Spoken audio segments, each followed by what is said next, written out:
Hey everybody, so I'm starting to question just a little bit my sanity. I may have talked at a computer screen for like a minute and a half and gone on a bunch of random tangents before realizing that I hadn't started recording. I don't know why I started talking. I literally just started the Pokemon menu up and I'm like, I should just start making jokes apparently without recording them because no one wants to hear them, I'll just make them. And I mean, the only thing that makes me slightly sane is the fact that people can actually see these videos somewhere. Because if I'm just talking purely to myself and and it doesn't actually create anything or no one sees anything, that's when you start getting into like Ben should probably start being on the lookout for large nets that are going to come out from behind him or behind large trees.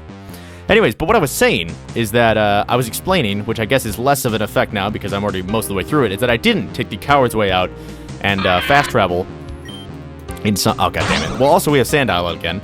I made all sorts of jokes. I don't even know. There were jokes about Sandile. Like, it was a crocodile joke. It was really funny because you guys all love the crocodile jokes, and crocodiles are so topical nowadays with the news. It all makes sense, but now you're not going to hear it. It was a joke. I'm like, I'm going to put Sandile in my pocket. It's going to be perfect, but now I'm just going to spend the rest of the commentary talking about the jokes that I made in that 45 seconds instead of making new ones.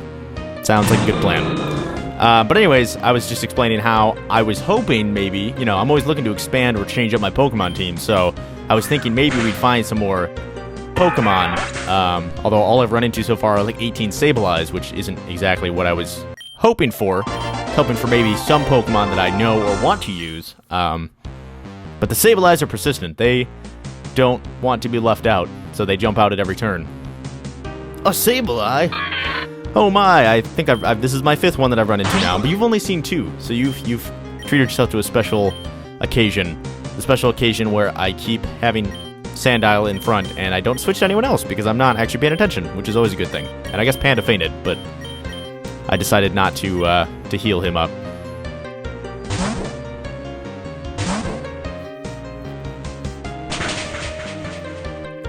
That's a bummer. Fortunately, our Shadow Ball move at least kind of works, so I don't know how effective it is, but it works. That's all that really matters. It actually does some physical damage, which I've been having a problem. Purr hasn't really been actually... For some reason, all the trainers that we fought recently haven't actually been affected by... all the trainers in that random minion den weren't actually affected by Psychics, which has just gotten me like a little bit paranoid and confused and insecure about what Psychics actually do. Because I used to think they were overpowered, but then that entire layer... was full of people whose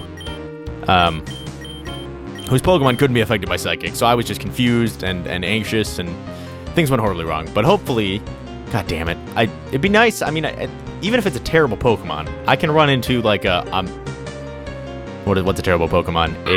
Well, this is a terrible Pokemon. That is what I ran into, and that is terrible.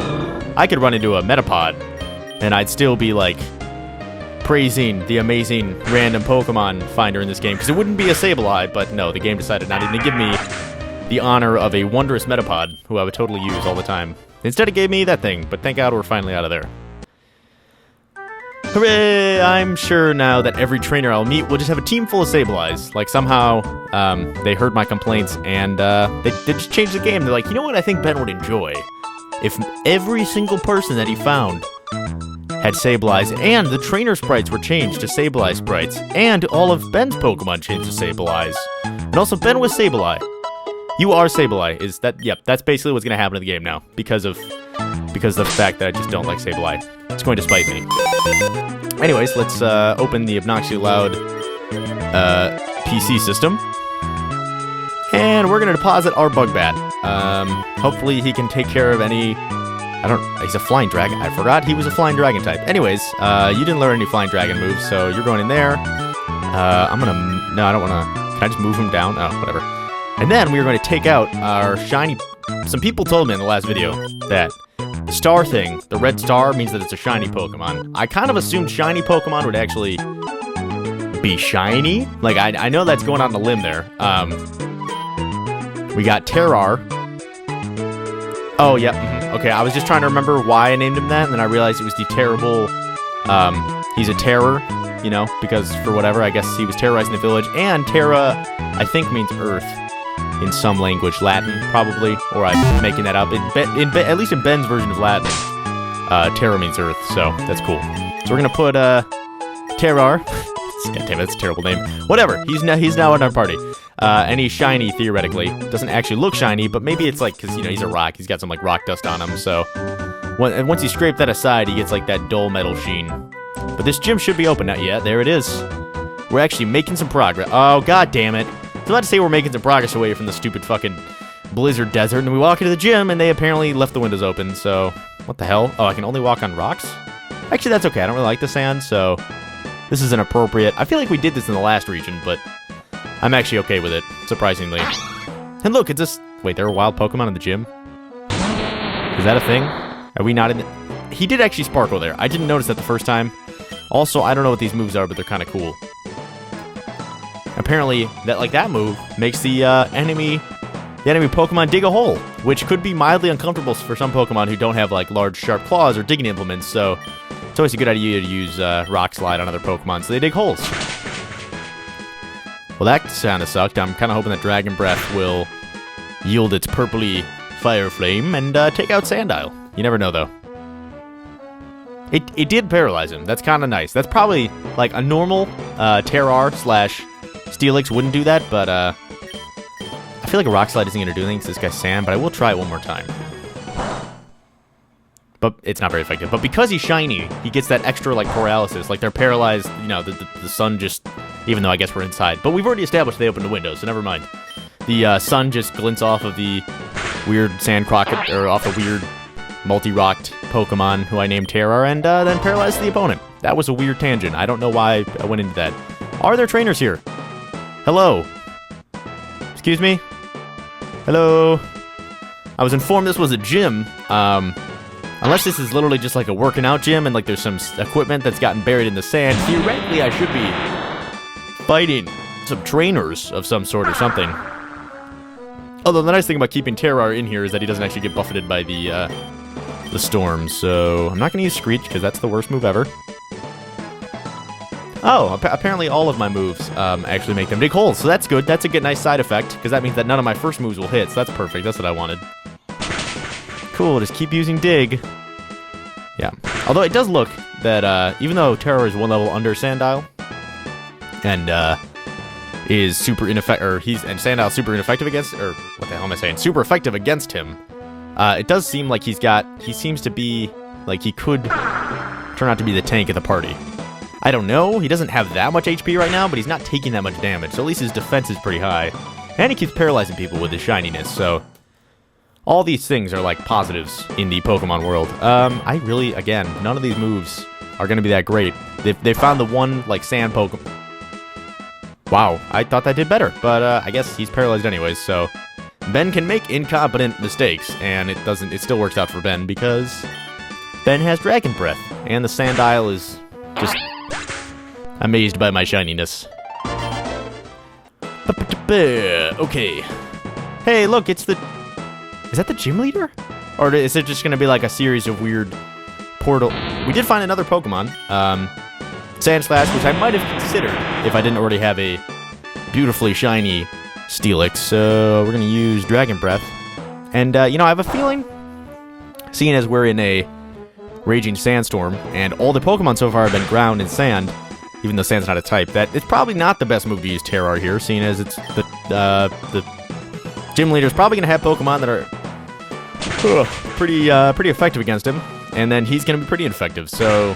I mean, we'll leave him out, and I'll let him die, as per usual, as I usually don't actually follow my own strategy. I kind of just let my Pokemon do whatever and hope that luck will lead me through, which it probably won't, but I will, Oh, good. That's probably not good for Terrar. Never mind, Terrar doesn't really mind the Crush Claw, seeing he's made of rock, and that's like a tiny Sandslash that's 10 levels lower than me. Yeah, but... You know, basically, what I'm saying is that we're about to watch Terrar probably die. This gym leader, but don't worry, we have other Pokemon. Let us just quickly heal him up. We got a Hyper Potion. Might as well give him a fighting chance. 103. Okay, so do we have any equivalent level people? 46 is 149. I guess he seems to be about on par with level ups, because if you're getting like 3 health a level up, then 10 levels would be another 30 health. Maybe he's even lower health than other people, I don't know. Although he's probably going to have higher than me. I don't know. He has high defense, though, which is all that matters. So he can still be a tank even without a crazy attack. Welcome to the Andromeda City Gym. It wouldn't even be able to battle if it weren't for you. I have you to thank for this amazing battle. One thing you maybe wondered about me is how I knew the Megastone could summon that Steelix. It's because I'm the leader of Team Cypher. Oh, no.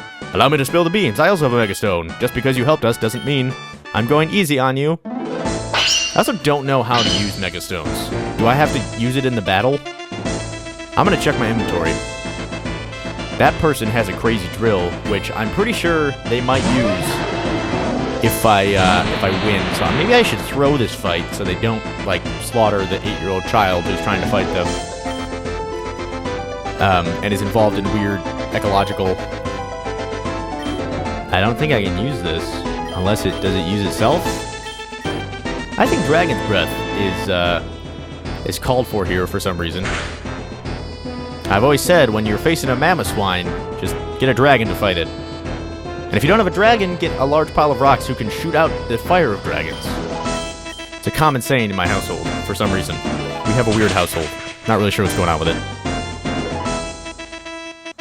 Our household, however, was not built to prepare us for earthquakes, so we're kind of in effect... Oh, God. Didn't die. Good thing. I don't know how to use the Steelixite. So probably gonna end up that he doesn't turn into a Mega. Just throwing it out there. Unless...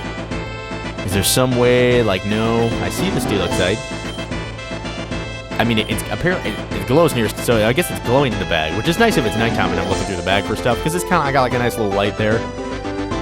But I have a bad feeling that probably... Unless, like, I press the summary button and somehow he activates. So... I probably should first of all look up how Mega works. Or Megas work. I guess we're gonna let him die. Maybe if he dies, he gets angry enough that he uses a Mega. Is it anger and death-based terror? Let us know. It appears not to be, yeah, anger or death-based. Maybe, like, you need to get through a certain number of Pokemon, or you need to switch them in. There's probably something I'm doing incorrectly. We're gonna throw in Panda. Fight mammoths with pandas, which is kind of the weirdest Pokemon fight I've actually ever heard of, but still, fighting mammoths with pandas. Bam, bam, ba-dam. Bam, damn you, you used Earthquake.